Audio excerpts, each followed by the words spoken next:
नागपुरातून एक आश्चर्यकारक प्रकरण समोर आले आहे. येथील एका महिलेने 1 किंवा 2 नव्हे तर तब्बल 8 वेळा लग्न केले. विशेष म्हणजे ही महिला नव्या नवऱ्याच्या शोधात असतानाच तिच्यासोबत असा काही घोटाळा झाला की तुम्ही देखील चकित व्हाल. चला जाणून घेऊया वधूने असे का केले. या महिलेची ओळख समीरा फतिमा अशी आहे.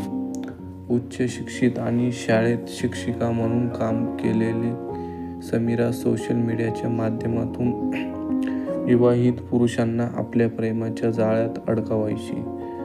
स्वतःला घटस्फोटित सांगून ती सहानुभूती मिळवायची आणि म्हणायची, मला आधार द्या, मी तुमची दुसरी पत्नी म्हणून राहीन.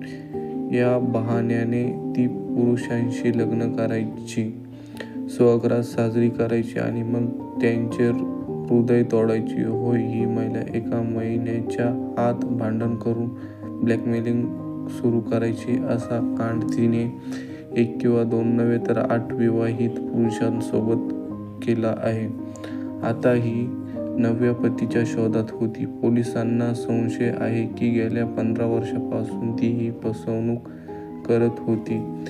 ती एकटी नव्हती तर एका संघटित टोळीच्या साथीने हे कट रचायची. पोलिसांना मिळालेल्या प्राथमिक पुराव्यानुसार फतिमाने एका पीडितेकडून 50 लाख रुपये आणि दुसऱ्याकडून 15 लाख रुपये लुटले आहेत. ही रक्कम ती लग्नानंतर पतींना वेगवेगळ्या बहाण्यांची ब्लॅकमेल करून वसूल करायची. जेव्हा पोलीस तिच्या अटकेपर्यंत पोहोचायचे तेव्हा ती खोट्या गरोदरपणाचा दावा करून पळून जायची. मात्र यावेळी पोलिसांनी पूर्ण तयारीनिशी 29 जुलै रोजी नागपुरातील एका चहाच्या टपरीवर तिला अटक केली. सध्या नागपूर पोलिसांनी समीरा फतिमा विरुद्ध गुन्हा दाखल केला आहे आणि तिला संपूर्ण नेटवर्कशी चौकशी सुरू केली आहे. पोलिसांचा विश्वास आहे की या प्रकरणात आणखी अनेक पिढी समोर येऊ शकतात आणि टोळीशी संबंधित इतर लोकांची अटक लवकरच होऊ शकते.